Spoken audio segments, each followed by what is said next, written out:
नमस्कार दोस्तों, स्वागत है आप सभी का आपके अपने चैनल आरजी सीए ज्ञान के ऊपर। एंड हमने डिबेंचर्स चैप्टर की शुरुआत की थी, जिसके अंदर हमने जाना था कि क्या होता है डिबेंचर, कैसे अलग है या क्या सिमिलैरिटीज़ हैं इसकी लोन से रिलेटेड। बैंक से जो लोन लेती है कंपनी, तो वो बैंक से लोन लेने की बजाय डिबेंचर्स इशू करना क्यों पसंद करती है, क्या रीज़न होते हैं इसके पीछे, एंड डिबेंचर एंड बॉन्ड क्या होता है, ये सब हमने इससे पहले वाली क्लास में समझा था। आप चाहें तो प्लेलिस्ट में जाकर चेक कर सकते हैं। क्लास नंबर 1 जो है उसमें हमने बॉन्ड एंड डिबेंचर का डिफरेंस समझा था, एंड लोन क्या होता है और कैसे ये लोन से सिमिलर हैं ये दोनों इंस्ट्रूमेंट्स, जैसे कि डिबेंचर्स और बॉन्ड कैसे सिमिलर हैं लोन से, वो सब भी जाना था हमने। तो आप ज़रूर एक बार उस वीडियो को देख लीजिएगा अगर नहीं देखी है तो। उससे आगे अब बढ़ते हैं, जो कि हमारे सिलेबस का पार्ट है। Questions journal entries, journal entry exam में आती हैं, तो वो कैसे सॉल्व करनी है, कैसे लिखनी है हमें, तो उसके बारे में ये क्लास है। तो चलिए इसको समझते हैं। Issue of debentures at par, issue price payable in lump sum. यानी कि जो पार मतलब कोई प्रीमियम नहीं, कोई डिस्काउंट नहीं, पार पे इशू किया गया है।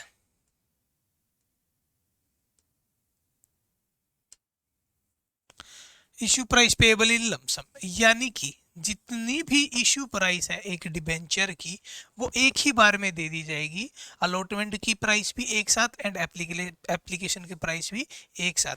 एप्लीकेशन के टाइम पर ही अलॉटमेंट का पैसा भी दे दिया जाएगा, अलग अलग से जर्नल एंट्रीज पास नहीं होनी है। तो यहाँ पर सीधी सीधी एप्लीकेशन एंड अलॉटमेंट की जर्नल एंट्री एक साथ पास की जाएगी। एंड कैसे लिखा जाता है जर्नल एंट्रीज को जब डिबेंचर्स की बात आती है?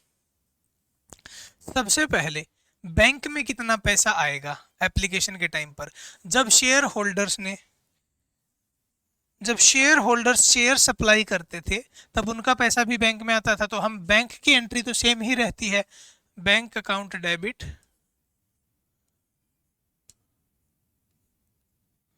Bank account debit. ठीक है, कितने डिबेंचर्स हैं, कितने डिबेंचर थे टोटल? 20,000 डिबेंचर थे, इतने नंबर ऑफ डिबेंचर हैं, यानी कि 20,000 डिबेंचर कंपनी ने इशू किए हैं। 9% डिबेंचर्स, क्या मतलब होता है 9% डिबेंचर्स? जब भी आपको कोई डिबेंचर का क्वेश्चन दिखेगा, तो वहां पर आपको हमेशा कोई ना कोई रेट के साथ में ही डिबेंचर दिखाई देगा। और इस रेट का मतलब क्या होता है, यानी कि ये जो भी डिबेंचर होंगे, इनके ऊपर, इस कैटेगरी के ऊपर कंपनी 9% ब्याज देगी। यानी कि अगर आपने इस 20,000 में से 1,000 डिबेंचर्स खरीदे, एक डिबेंचर की प्राइस है 100 रुपये, 1 लाख के आपने डिबेंचर खरीदे, तो जब ईयर एंड होगा, ईयर एंड के ऊपर 9% के हिसाब से 1 लाख के ऊपर कंपनी आपको 9,000 रुपये ब्याज देगी। इसका मतलब ये होता है दोस्तों, यानी कि अगर आपने डिबेंचर खरीदा है और उसके ऊपर 10% डिबेंचर्स कैटेगरी में वो आता है, तो 10% ब्याज मिलेगा। और अगर 12% कैटेगरी में वो आता है तो 12% ब्याज मिलेगा। तो जो भी रेट ऑफ इंटरेस्ट कोई डिबेंचर का होता है, वो डिबेंचर के स्टार्टिंग में लिखा जाता है, डिबेंचर वर्ड के स्टार्टिंग में लिखा जाता है। तो 20,000 डिबेंचर इश्यू किए गए हैं, नंबर्स, और 9% की रेट से है। 100 रुपये का एक डिबेंचर है, एट पार, एट पार यानी कि कोई प्रीमियम नहीं, कोई डिस्काउंट नहीं, जो फेस वैल्यू है 100 रुपये की, उतने ही प्राइस पर इशू कर दिया गया पब्लिक के लिए। ऑन एप्लीकेशन बाय 1 अप्रैल 2003, 1 अप्रैल 2023 को एप्लीकेशंस आनी थी, तो ये है 1 अप्रैल 2023। 20,000 मल्टीप्लाई बाय 100, इतना पैसा बैंक में आया, 20 lakh. 20 lakh to debenture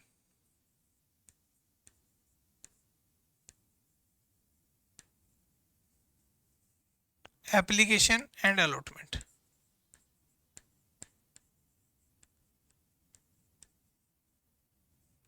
and allotment, application and allotment को हमने एक ही वर्ड में लिख दिया, क्योंकि हमारे पास जो क्वेश्चन में लिखा गया था वो ये लिखा गया था कि पूरा का पूरा अमाउंट जो है issue price payable in lump sum यानी एक ही साथ दी जाएगी, तो पूरा का पूरा 20 लाख हमने यहाँ पर लिख दिया।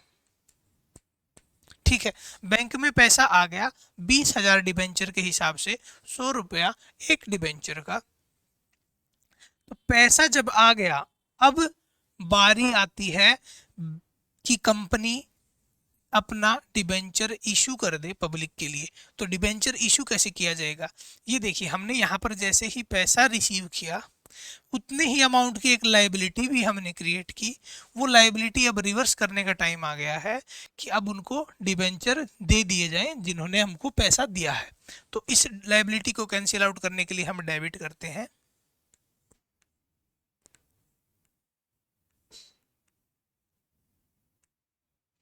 Debenture application and allotment.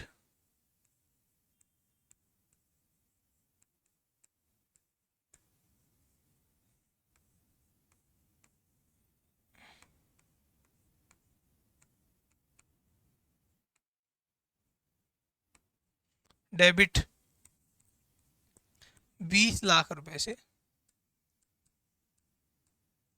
और इन लोगों को अब डिबेंचर देते हैं। डिबेंचर कौन सा, 9% डिबेंचर इनको दे देते हैं।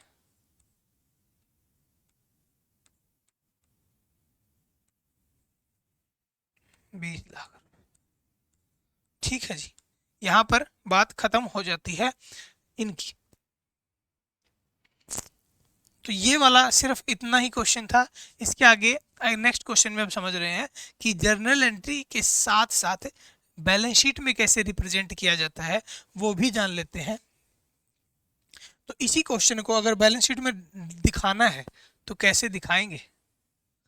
ये बैलेंस शीट है, सबसे पहले equity and liability,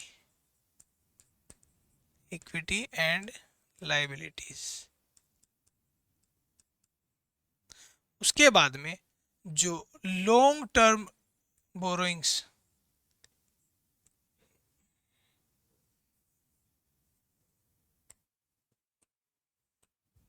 equity and liability के अंदर यहां पर आएगा non current liabilities, non current liabilities.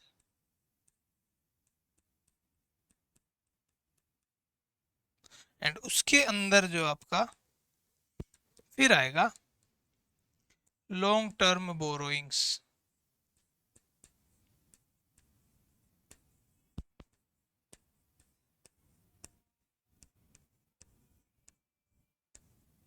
यहां पर आपका 20 लाख रुपया आएगा, इतने रुपए की बोरोइंग्स हैं। एंड दूसरी साइड में एसेट साइड में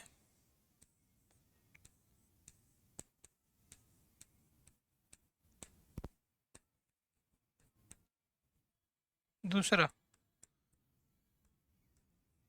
एसेट्स, एसेट्स में करंट एसेट्स,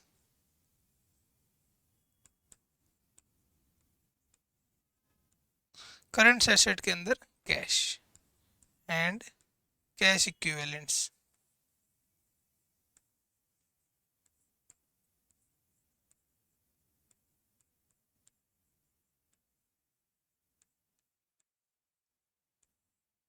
बीस lakh.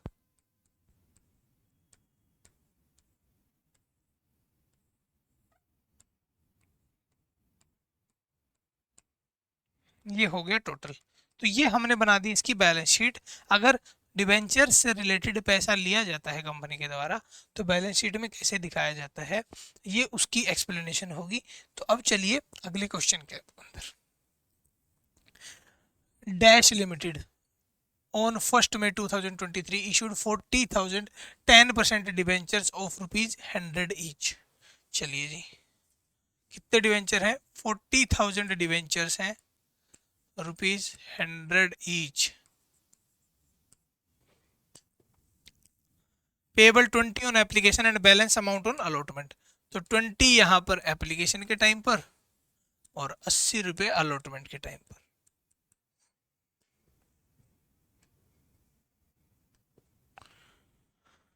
Applications were received for the issued debentures and allotment was made to all the applicants। जितनी एप्लीकेशंस रिसीव हुई उतने हमने इशू किए थे, तो सभी के सभी को डिबेंचर से दे दिया गया। And the amount was received on due dates. जितना पैसा मांगा था उतना लोगों ने दे दिया। बहुत सिंपल सा ड्राफ्ट क्वेश्चन है, जस्ट आपको क्लैरिटी देने के लिए कि जब कंपनी ने जितना इशू किया उतना ही एप्लीकेशन आई, तो ज़्यादा की तो बात ही नहीं हुई, और जितना पैसा मंगाया कंपनी ने उतना लोगों ने टाइम से दे दिया, तो यहाँ पर एरियर्स वाला भी कोई इशू नहीं हुआ। तो बस इन्हीं की जर्नल एंट्रीज आपको पास करनी है। तो 1 मई को आप देख लीजिए,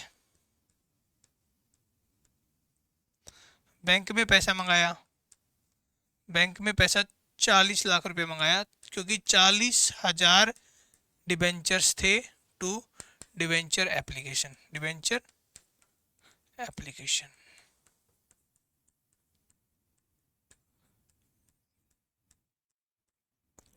40 लाख तो टोटल अमाउंट था, तो एप्लीकेशन के टाइम पर कितना आएगा? 20 रुपया एप्लीकेशन के टाइम पर आना था, तो बैंक में 20 ही रुपया आया होगा 40,000 के ऊपर, जो कि 8 लाख रुपए बनते हैं। अब 8 लाख के डिबेंचर इनको दे दिए जाएं। Debenture application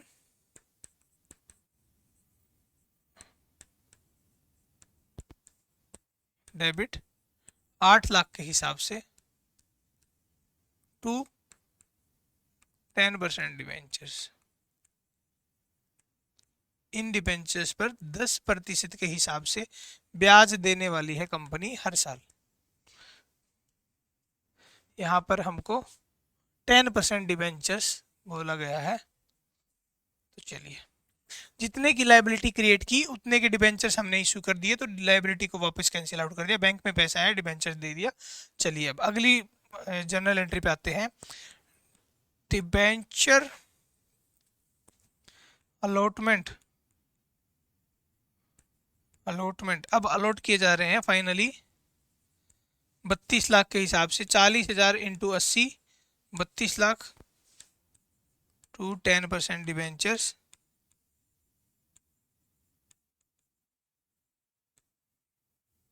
32 lakh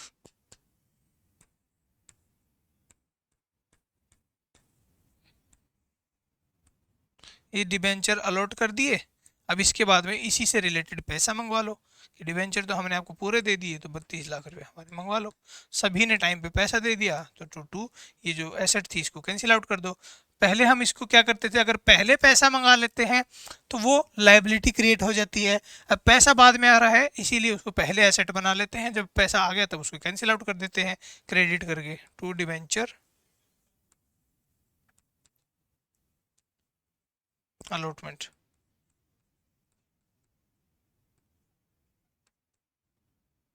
32 lakh. अब एक चीज मैं आपसे रिक्वेस्ट करता हूं कि जो बैंक में जितना भी पैसा आया है 40 लाख रुपए आया है, डिवेंचर कितने इश्यू हुए हैं? 40 लाख के हुए हैं, तो उनको बैलेंस शीट वाले फॉर्मेट में आप ट्राई कर सकते हैं, जैसे कि मैंने इस क्वेश्चन को बताया था। इस क्वेश्चन में डिमांड भी नहीं की थी, लेकिन इस क्वेश्चन में स्पेशल डिमांड की गई है, तो आप 40 लाख वाली फिगर को यूज करके सेम फॉर्मेट में इसमें जरूर ट्राई कर लें अपने बैलेंस शीट में लिख के।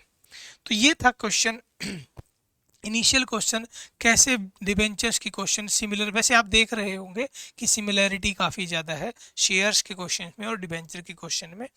तो चलिए फिर मिलते हैं अगली क्लास में, जिससे में कि हम थोड़ा और एडवांस क्वेश्चन करेंगे डिबेंचर्स के, एंड ज़्यादा जल्दी से जल्दी इसको कंप्लीट करते हैं इस चैप्टर को, क्योंकि इस चैप्टर के अंदर से बहुत ज़्यादा कुछ निकल के नहीं आता। बहुत ही बेसिक से क्वेश्चन इसके पूछे जाते हैं, सिंपल से सिंपल जो होते हैं। चलिए मिलते हैं अगली क्लास में। थैंक यू सो मच दोस्तों, बाय बाय।